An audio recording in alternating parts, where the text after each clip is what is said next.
6월 10일 법률방송 로투데이 시작하겠습니다. 법률 플랫폼의 명함, 오늘은 그 세 번째 보도로 국내 최대 법률 플랫폼을 자랑하는 로톡의 유료 광고 회원 관련한 문제를 짚어보겠습니다. 로톡 측은 전체 회원 규모가 4,000명에 육박한다고 주장하는데 왜인지 정작 비용을 지불하고 활동하는 유료 광고 회원이 얼마나 되는지는 밝히지 않고 있습니다. 어떻게 봐야 할까요? 왕성민 기자가 취재했습니다. 지난달 18일 로톡 운영사인 로엔컴퍼니가 변호사 회원 이용 현황 자료라는 제목으로 언론사에 배포한 보도자료입니다. 2021년 4월 기준 로톡 전체 변호사 회원의 78.7%가 실무 경력 10년 이하 청년 변호사이고 경력 10년 초과, 20년 이하가 15.9%, 경력 20년 초과는 5.4%밖에는 안 된다고 돼 있습니다. 유료 광고 서비스 이용 회원도 70.2%가 청년 변호사라고 로톡 측은 밝히고 있습니다. 쉽게 말해 로톡 가입 변호사 18, 비용을 지불하고 광고를 하고 있는 변호사 10명 중 7명은 청년 변호사라는 얘기입니다. 이에 대해 로엔컴퍼니 김보란 대표는 이번 조사를 통해 로톡이 청년 변호사들의 안정적인 법률 서비스 시장 진입을 위한 홍보 수단으로 자리 잡고 있다는 점이 확인됐다고 의미를 부여하고 있습니다. 그런데 보도자료엔 정작 광고비를 내고 로톡을 이용하는 유료 변호사 회원 숫자가 얼마나 되는지 어디에도 나와 있지 않습니다. 청년 변호사가 유료 광고 회원의 70.2%라고 비율을 강조했지만 정작 몇 명 중에 70.2%라는 건지 모집단 규모를 밝히지 않고 있는 겁니다. 표본 규모와 모집단을 적시하는 것은 통계의 기본인데 무엇 때문인지 그 기본을 지키지 않고 있는 겁니다. 이른바 청년 변호사를 강조하기 위해 통계의 착시를 유도한 건 아닌지 통계의 신뢰도에 의심이 갈 수밖에 없는 이유입니다. 유료 회원의 수가 정말 적음에도 불구하고 이제 가입된 회원 수가 소위 3,900명이다. 이런 식으로 홍보를 하는 거 굉장히 문제가 있다고 생각을 하고. 이런 의심과 비판을 해소하기 위해 법률방송은 로톡 측에 유료 광고 회원 규모를 문의했지만 답변을 들을 수는 없었습니다. 유료 광고주 회원 숫자는 공개하지 않는 것이 원칙이다. 다른 언론사에도 제공하지 않는다는 게 로톡 측의 답변입니다. 일종의 영업비밀로 어디에도 공개하지 않는 게 원칙이라는 건데 이와 관련 법조계에선 생각보다 로톡 유료 광고 회원 수가 적은 것 아니냐는 의심도 제기되고 있습니다. 이제 제보를 받는 것들을 좀 분석을 해보면 소위 이제 로톡이라는 법률 플랫폼 회사에 실질적으로 그러니까 비용을 내고 유료 회원으로 가입한 회원 수는 의외로 정말 적다. 한 200명, 300명 정도가 안 되지 않느냐, 이런 추측들이 있습니다. 국민의 알 권리와 투명성을 앞에 내세우며 변호사 소개 서비스를 하고 있는 로톡이 전체 회원 수는 공개하면서 정작 기본 정보라고 할 수 있는 유료 광고 회원 수는 밝히지 않는 것이 모순이자 이율배반적이라는 비판입니다.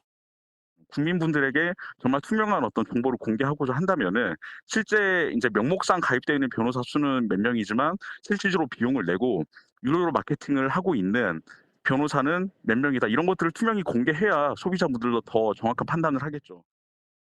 소비자들에게 착시를 일으키거나 오인을 일으키게 할 수 있는 행위는 변호사법 위반에 해당할 수 있다는 것이 김진우 변협 정책이사의 지적입니다.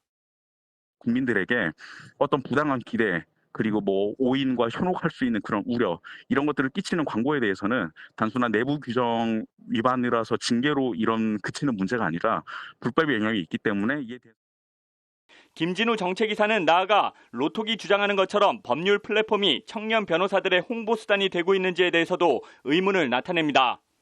이와 관련 로톡 측 보도자료에 따르면 로톡에서 상담을 진행하고 의뢰인으로부터 상담비를 지불받는 변호사 비율은 광고주 변호사가 34.1%, 광고비를 내지 않는 비광고주 변호사가 65.9%로 나타났습니다.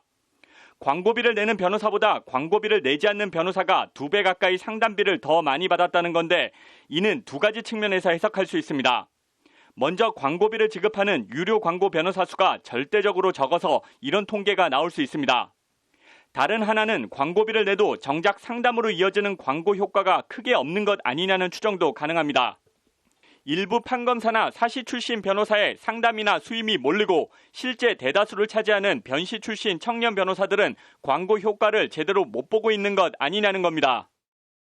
소위 이제 일부 전관들 가령 본인이 검찰이라던가 판사 법원에서 이렇게 법원이나 검찰에서 자기가 정관으로서 어떤 활동을 했던 경력을 내세운다던가 그러다 보면 결국 양극화가 될 수밖에 없는 게 어느 경우도 이 또한 유료 광고 변호사의 모집단 규모와 비율을 파악해야 정확한 해석이 나올 수 있는데 문제는 로톡 측이 그 수를 공개하지 않는다는 점입니다.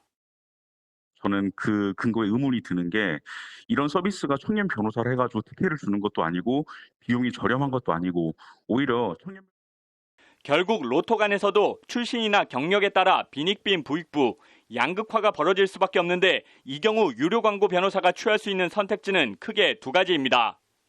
먼저 울며 겨자 먹기가 되더라도 사건 수임을 위해 광고비 물량 공세에 나서거나 수임료 덤핑으로 출혈 경쟁에 나서는 방법이 있습니다. 소위 청년 변호사들 가운데 자신을 드러낼 만한 경력이 충분하지가 않으면 결국은 이렇게 소위 이렇게 덤핑 경쟁으로밖에 내몰릴 수가 없는 구조가 되는 거죠. 다른 선택지는 로톡에서 광고 집행을 포기하고 탈회하거나 이름만 걸쳐있는 이른바 비활성 회원이 되는 것입니다. 이와 관련 로톡을 탈퇴했다는 한 청년 변호사는 법률 방송의 출혈 경쟁을 감당하기 어려웠다고 털어놓았습니다. 로톡에서 좀 더 비싼 서비스를 쓰는 사람이 상위에 노출될 수밖에 없고 어떻게 보면 그 경쟁을 부추기는 게 로톡 사이트라고 생각을 합니다. 그렇기 때문에 오히려 로톡을 통한 사건 수임은 기대보다 못했고 광고비는 부담되고 결국은 탈퇴할 수밖에 없었다는 겁니다.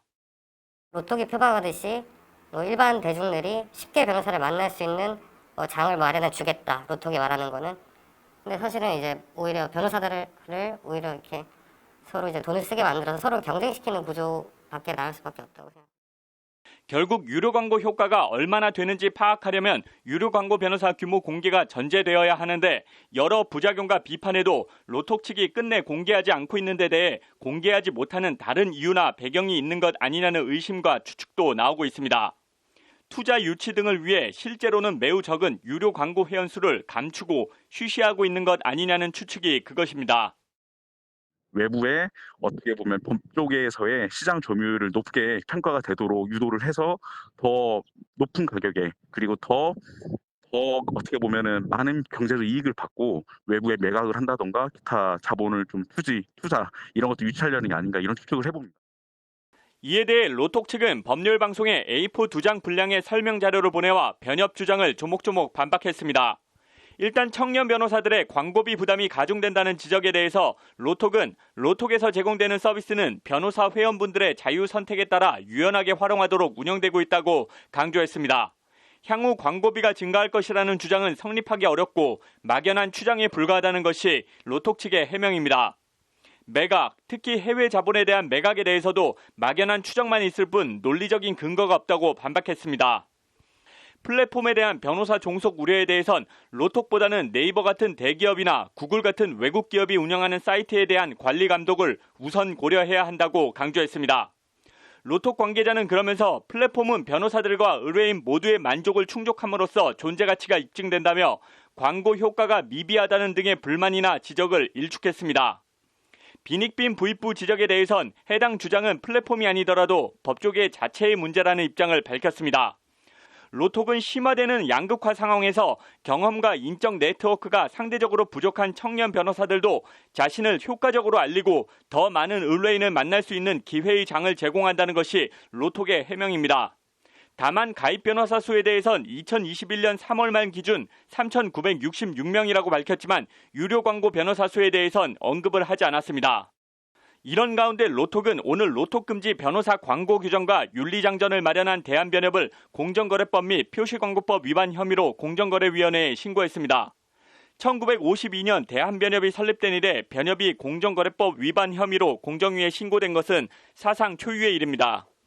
공정거래법이 금하고 있는 금지 행위를 했다는 건데 변협이 변호사들의 사업자 단체에 해당하는지 등을 두고 치열한 법리 공방이 벌어질 것으로 보입니다. 법조계에선 로톡 측이 변협을 공정거래법 위반 혐의로 공정위에 신고하는 초강수를 들고 나온 데 대해 로톡 금지 광고 규정 개정 등 일련의 변협 조치가 효과를 발휘하며 먹히고 있는 것 아니냐는 해석도 나옵니다. 이런 가운데 변협은 로톡 측이 공개하지 않고 있는 로톡 유료 광고 회원의 실제 규모 파악에 나서는 등 로톡이 아파할 만한 곳을 찾아 압박 수위를 한층 높여가고 있습니다. 법률방송 왕서민입니다.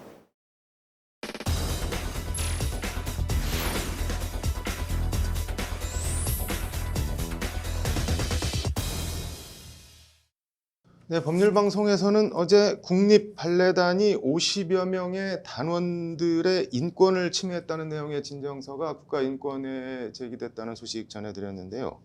장한지 기자와 관련 얘기 더 해보겠습니다. 사건을 간단하게 다시 정리를 해볼까요? 네, 국립발레단은 지난해 KBS와 함께 네. 특집 기획 프로그램 우리 다시 더 발레를 제작하면서 네. 10월 19일부터 11월 22일까지 네. 한 달여간 신안 염전 또 화성행궁 등 전국의 명소들을 찾아다니면서 네. 야외에서 발레 공연하는 장면을 촬영했습니다. 네. 문제는 별다른 안전 조치가 없이 네. 무용수들을 염전이나 맨땅, 또 함선 철바닥, 돌다리, 심지어 아스팔트 위에서 발레를 네. 하게 해서 네. 무용수들의 건강권과 인권을 침해했다는 건데요. 네. 겨울 초입의 추운 날씨에 네. 야외에서 얇은 발레복을 입고 또 공연을 하게 하는 등 무리한 촬영을 이어갔다는 비판입니다. 네. 이에 지난 3월 24일 법률사무소 월인의 이영민 변호사가 네. 헌법상 행복추구권의 핵심인 단원들의 건강권을 침해했다면서 네. 단원 54명의 이름을 피해자로 적시해서 네. 인권위에 진정을 내기에 이르렀습니다. 네. 이게 피진정인이 강수진 국립발레단 대표로 돼 있던데 이게 단원들이 직접 진정을 낸 거는 아닌 거죠? 네, 그렇습니다. 해당 프로그램은 지난해 크리스마스 이브인 12월 24일에 방영이 네. 됐는데요. 네. 방영 당시에도 네. 저 시멘트 위에서 휴지처럼 한 번 쓰고 마는 것도 아니고 네. 무용수들이 얼겠다라는 식의 이제 시청자와 네티즌들의 비판 댓글들이 쇄도했습니다. 네. 우연한 기회에 이런 사실들을 알게 된 이 변호사가 네. 인권위에 진정을 내게 된 건데요. 네. 관련해서 이 변호사는 헌법 제10조부터 제22조까지 규정에서 보장된 인권을 침해당한 경우 네. 피해자뿐만 아니라 그 사실을 알게 된 사람이 진정을 넣을 수가 있다고 설명했습니다. 네. 이 변호사의 말을 직접 들어보시죠. 네. 피진정기관에는 공직유관기관이 포함됩니다. 국립발레단은 공직유관기관에 해당하고 이 사안은 촬영에 참여한 단원들이 헌법 제10조에서 보장하는 인간의 존엄과 가치 및 행복추구권에 내재되어 있는 건강권을 침해받았다고 이달 초 단원들이 인권위로부터 피해자 조사를 받았죠? 네, 그렇습니다. 앞서 국립발레단 측에서는 네. 프로그램 방영 뒤에 비판이 쇄도하자 네. 단원들을 불러서 개인 면담을 했다고 하는데요. 네. 이제 당시에 단원들이 괜찮았다라는 취지로 얘기를 했다고 하는데 네. 또 이후에 이달 초 인권위 피해자 조사에서는 네. 단원들이 문제가 있었다, 피해가 있었다라는 식으로 이제 진술을 했다고 합니다. 이게 뭐 진술이 번복된 이유가 있겠죠? 네, 그렇습니다. 단원들이 직접 네. 진정을 넣지 못하고 이영민 변호사가 대신 나서서 인권위 진정을 넣은 것과 맥락을 같이 하는데요. 네. 이와 관련해서 법률방송 취재에 응한 한 단원은 네. 무서워요. 단원들 다 무서워요. 엄청 무서운 집단이라 말 한마디 잘못했다가는 캐스팅도 안 되고 청춘이 다 없어지는 시스템입니다. 라고 극도의 두려움을 표현했습니다. 네. 때문에 촬영 당시에도 네. 강하게 어필을 하거나 항의를 하지 못하고 끌려다닌 측면도 있어 보이는데요. 네. 현장에서 일부 단원이 항의를 하자 네. 발레단 측에서는 KBS에서 하자는 대로 하자 또 이런 말까지 나왔다고 하는데 네. 계속해서 이 변호사의 말을 들어보시겠습니다. 네. 좀 아무래도 캐스팅 권한이 이제 경영진 측에 있다 보니까 좀 그런 구조적으로 거절하기 어려운 부분도 있을 거라고 생각이 들고 이미 도착한 상황에서 이런 상황이 벌어지니까 그냥 뭔가 체계적으로 뭔가 조치를 취하거나 항의를 할 틈새 없이 그냥 촬영에 임하게 된 부분이 있는 것 같아요. 국립발레단 측은 어떤 입장인가요? 네, 일단 촬영에 대해서 단원들의 의견을 최대한 수렴했다. 네. 그리고 촬영 때마다 핫팩과 담요, 돗자리, 의자 등 단원들의 컨디션을 유지하기 위해서 최대한 지원했다는 입장인데요. 네. 국립발레단 관계자는 네. 정리된 입장을 추후에 또 밝히겠다라고 얘기를 했습니다. 네. 관련해서 피진정인 강수진 국립발레단 대표는 네. 인권위에 제출한 진술서에서 네. 한때 한국을 대표했던 발레리나로서 단원들의 신체적, 정신적 건강의 중요성을 누구보다 잘 이해하고 있기에 네. 단원들의 건강을 우선 고려해왔다고 밝힌 것으로 전해졌습니다. 네. 단원들이 자발적 참여로 진행된 촬영이었으므로 현장 분위기는 밝고 활기찼으며 피해자들이 고충을 토로한 적은 없었다. 네. 피해자들 역시 자발적으로 참여해서 소중하고 의미 있는 순간으로 평가하고 있다라는 게 강 대표의 말입니다. 네. 편집 영상에서 피해자들이 힘들어하는 모습들이 다소 낯설게 느껴질 수 있다는 점에서 오해가 발생했던 것으로 보인다. 네. 향후 같은 문제가 제기되지 않도록 더 세심히 단원들의 건강에 신경을 쓰겠다라는 것이 강 대표의 진술서 내용입니다. 종합하면 뭐 일부 오해가 있었지만 큰 문제는 없었다는 거네요. 네, 그렇다고 할 수 있는데요. 네. 이에 대해서 진정을 제기한 이영민 변호사는 네. 해당 촬영 이후에도 국립발레단이나 강수진 대표가 네. 아직도 문제가 뭔지 모르는 것 네. 같다라고 얘기했습니다. 앞으로 피해 단원들이 네. 안전한 환경에서 공연할 수 있도록 네. 다시는 이런 위험한 환경에서 공연하는 일이 없도록 음. 사과와 이제 재발 방지책을 약속해야 하는데 네. 책임 회피에만 급급한 모습이다라고 비판했습니다. 네. 직접 들어보시죠. 네. 국립발레단은 이제 세금을 거의 100억 내외로 사용을 하고 있는 국립예술단체이고, 공익법인으로 좀 예술가들을 보호하고 이제 예술을 발전시킬 그럴 의무가 있거든요. 그래서 좀 저는 국민들이 좀 이런 측면에 좀 집중을 해서 예술가들을 얼마나 잘 보호하고 또 우리나라 발레의 발전을 위해서 어떤 경영진들이 어떤 노력을 하고 있는지 좀 계속해서 감시하고 문제를 제기를 당장 보이는 것에만 매몰되지 않고 네. 장기적 안목으로 봐야 한다는 건데요. 네. 진정 내용을 잘 입증해서 개선책 마련으로 이어질 수 있도록 하겠다는 것이 이 네. 변호사의 말입니다. 뭐 인권위에서 어떤 판단과 결정을 내리는지 지켜봐야겠네요. 네, 오늘 잘 들었습니다. 네, 이어서 법조계 소식 전해드리겠습니다. 성접대와 뇌물 혐의로 기소돼 징역형을 선고받은 김학의 전 법무부 차관에 대해 대법원이 불구속 상태에서 재판을 다시 하라고 판결했습니다. 대법원은 증인들의 증언 번복에 검찰 강압이 있었는지 여부 등을 다시 판단하라며 사건을 파기환송했습니다. 직권남용, 권리행사 방해 등 혐의로 고발된 윤석열 전 검찰총장에 대해 공수처가 사건을 정식으로 입건하고 수사에 착수했습니다. 현직 고등법원장이 서울중앙지법의 일제강제징용 손해배상 청구 소송 각하 판결에 대해 난센스라고 공개 비판했습니다. 황병화 강주 고등법원장은 내부통신망에서 식민지배에 대해 국제법상 불법인지를 따지는 것은 난센스라고 지적했습니다. 불법 대부업체 대출을 받으면서 원리금을 갚기 위해 체크카드를 빌려줬다면 전자금융거래법 위반으로 처벌할 수 없다는 대법원 판단이 나왔습니다.